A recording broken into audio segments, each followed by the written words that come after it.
turn to you. You are my help when I need wisdom. You always see me through.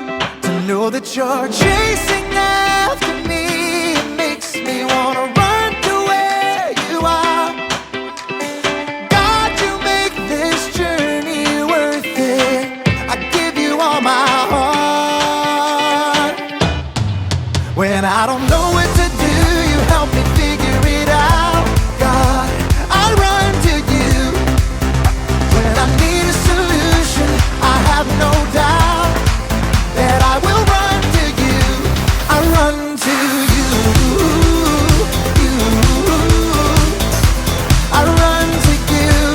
I run to you. I run to you. Wherever there is freedom, I know that's where you'll be. You make me wanna do what's right and be the best version of me. To know that you're chasing after me, it makes me wanna run to where you are. God, you make this journey worth it. I give you all my heart. When I don't know what to do, you help me figure it out. God, I run to you. When I need a solution, I have no doubt that I will run to you. I run to you. I run to you. I run to you. I run to you. I don't wanna stop. I don't wanna stop living for you. For you. I don't wanna stop. I don't wanna stop running to you. To you, God. I don't wanna stop. I don't wanna stop living for you. For you. I don't wanna stop. I don't wanna stop running to you. To you, God. You're all I need. My source for everything. When I don't know what to do, you help me figure it out. I run to you. When I need a solution, I have no doubt that I will run to you. When I don't know what to do, you help me figure it out. God, I run to you. When I need a solution, I have no doubt that I will run to you. I run to you. I run to you. I run to you. I run to you.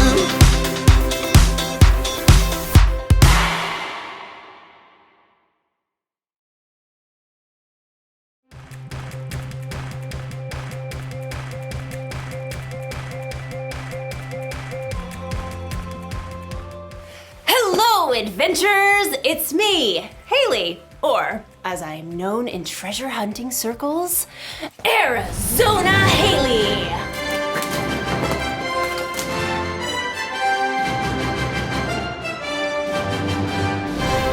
Or just Haley is fine. That's also fine. Today, we're hunting for treasure. Not just any treasure, mind you. The treasure of wisdom.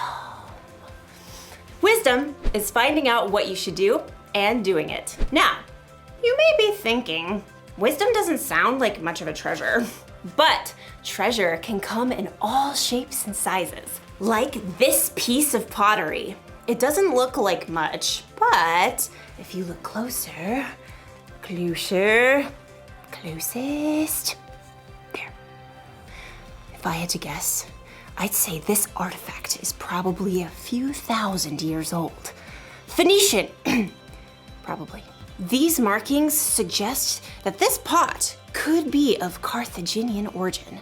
Some archaeologists had to travel a long way to find this fragment.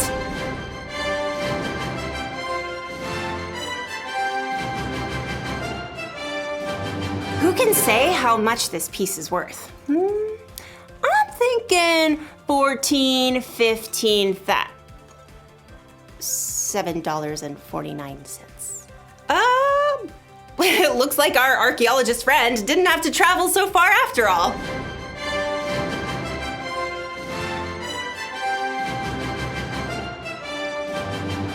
You see, you can find treasure anywhere. You can find it halfway across the world. Or you can find it at Frank's Pottery Emporium. Wisdom can be like that. For some wisdom, you may have to dig really deep or travel really far. But other times, like in today's story, wisdom is closer than you think. Ooh, I wonder what era this is from. Oh, this is just my coffee. Now that's what I call treasure. I'll see you soon when I am much more caffeinated. Bye. The Bible. It's 66 books of history, stories, letters, and poetry that fit together to form God's one big story. The epic adventure of how He created us and loves us so much that He made a way to rescue us. As we travel through the Bible, from Genesis to Revelation, we discover people who met God and found their lives changed forever. Now, for an amazing story, inspired by the book of Luke, chapter 2, verses 41 through 52. When God sent His very own Son, Jesus, to earth, angels shouted the good news. Fear not, I bring you good news of great joy. Shepherds and wise men journeyed to visit Jesus, and later, Mary and Joseph hurried to Egypt with their young son to keep him safe from King Herod. But Jesus wasn't always a baby or a young child. We don't know much about his early years, but he had to learn to walk and talk just like every other child. Mama. He probably learned from Joseph how to hammer nails and smooth pieces of wood for tables and wheels. We do know one very important story from the time Jesus was a boy. One of Jesus' followers, Luke, wrote it down many years later. He begins, every year Jesus' parents went to Jerusalem for the Passover feast. And when Jesus was 12 years old, they went up to the feast as usual. Lentils, water skins, extra sandal straps. Jesus, run and tell your father we're packed and ready to leave. Yes, Mother. The trip from their home in Nazareth to Jerusalem took several days. Friends and family traveled together. Jesus likely spent the day with his cousins and friends, finding his parents at dinner time. I brought sticks for the fire. I'll start this stew. We should reach Jerusalem by noon tomorrow. We don't know what Jesus thought or felt when he saw the city of Jerusalem perched on the rocky hillside ahead. Years later, he would enter the city to the shouts of cheering crowds. But for now, Jesus was just a boy celebrating Passover with his family. You remember where your cousins live, right? We're staying with them again. I can find it. All week, families celebrated with relatives. Together, they enjoyed the Passover feast. You, O Lord our God, have given us festival days for joy, in remembrance of the departure from Egypt. Blessed are you, O Lord our God. When the feast was over, Mary and Joseph packed and began their trip home along the crowded roads. At the end of the day, they stopped to set up camp. Jesus, can you start the cooking fire? Jesus? I thought I saw him with... No, that was before we left the city. Mary and Joseph searched through the nearby families, settling down for the evening. Have you seen Jesus? Not since he gave me the last potato pancake yesterday evening. No one's seen him. Since Jerusalem. We left him in the city. Frantic, Mary and Joseph hurried back to Jerusalem to search for their missing son. They immediately checked the home where they had been staying. Very sorry, but I haven't seen him. Mary and Joseph crisscrossed the entire city. He loved the honey cakes from that bakery. Excuse me, have you seen a 12-year-old boy about this tall? Dark brown robe. Hair kind of sticks out over his ears. Yes, like that. Sorry, haven't seen him. They may have checked the swimming hole or the stables, but Jesus was nowhere to be found. So Mary and Joseph paced the streets at wit's end. He's just never gone off like this.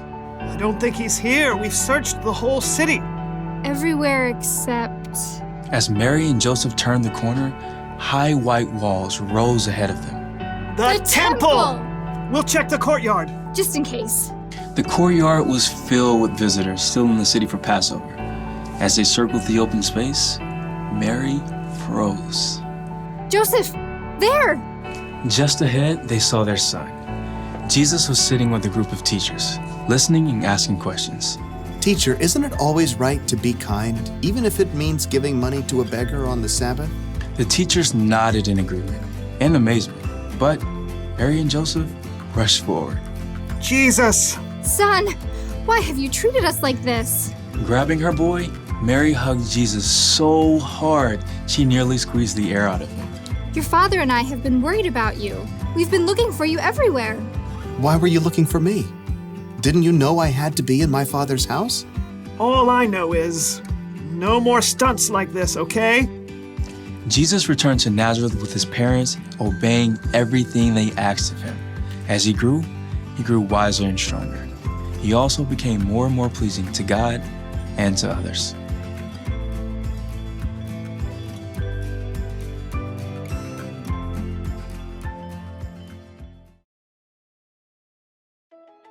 You want to know why wisdom is such a treasure?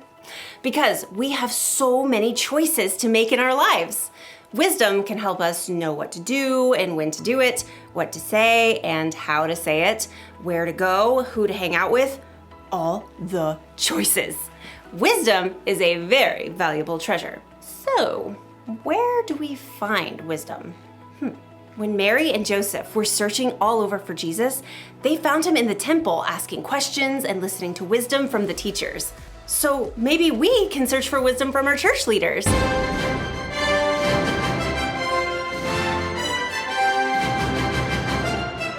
We can tell them how we're feeling and ask them questions when we're not sure of something. Or maybe we can search for wisdom from someone in our family.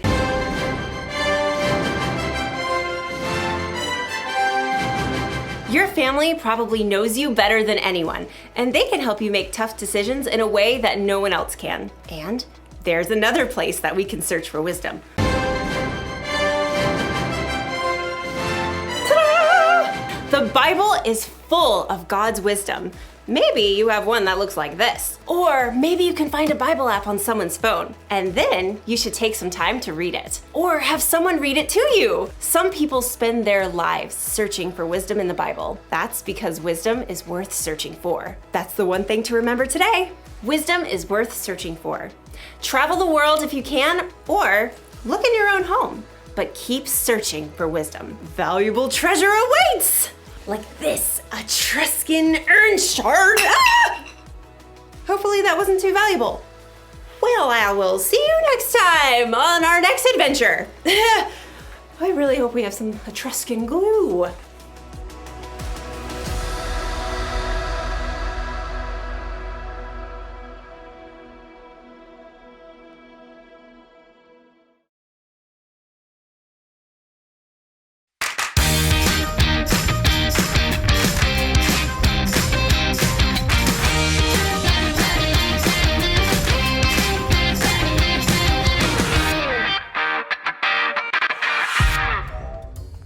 Hey there, I'm Lawson.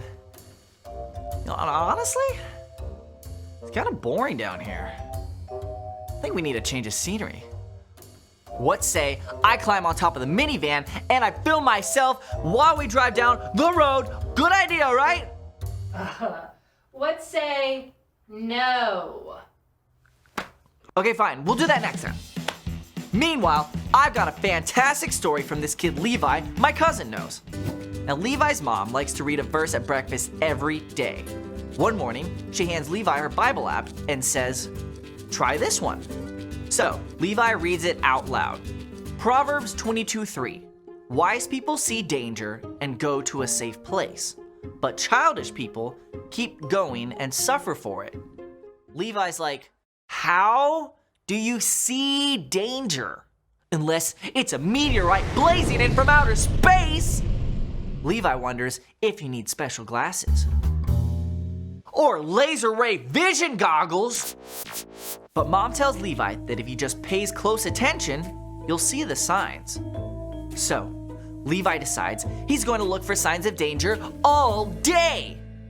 In PE, the teacher says they have to run 8 laps. And Levi panics because that's a whole mile. He thinks about telling his teacher that he feels sick to his stomach and can't run. But then, it's like a warning signal goes off in his head. He thinks it through and realizes that if he says he's sick, his teacher will call his mom. And mom will make him miss art class and come home early. And take icky medicine. Blech. So, Levi reads the signs and decides to run a mile after all. After school, Levi works on one of his most awesome Lego builds ever. But then his brother runs in and totally messes everything up. Levi is steaming mad. He wants to grab his brother and pinch his arm, but he stops and thinks it through. If he does that, he'll cry and look up at him with big sad eyes, like Baby Yoda. And who could ever hurt Baby Yoda? So Levi cools down and asks him to help me pick up, please. Then, after dinner, Levi really wants a soda, but he's not supposed to have caffeine at night. Levi stops and thinks it through. If he drinks a soda now, he'll be wide awake at 10 p.m. and midnight and 2 a.m. So, Levi grabs some juice instead. And at bedtime, Mom asks if he spotted any danger that day. Levi grins and says, I saw the signs, and it opened up my eyes, I saw the signs. And Mom says, my work here is done. So kids, drink caffeine after 7:32, you should not. But do always remember that wisdom is finding out what you should do and doing it. Hey Mom, about taping the show on the roof of the van. Yeah, oh, okay. Got it, yep. See you guys next time.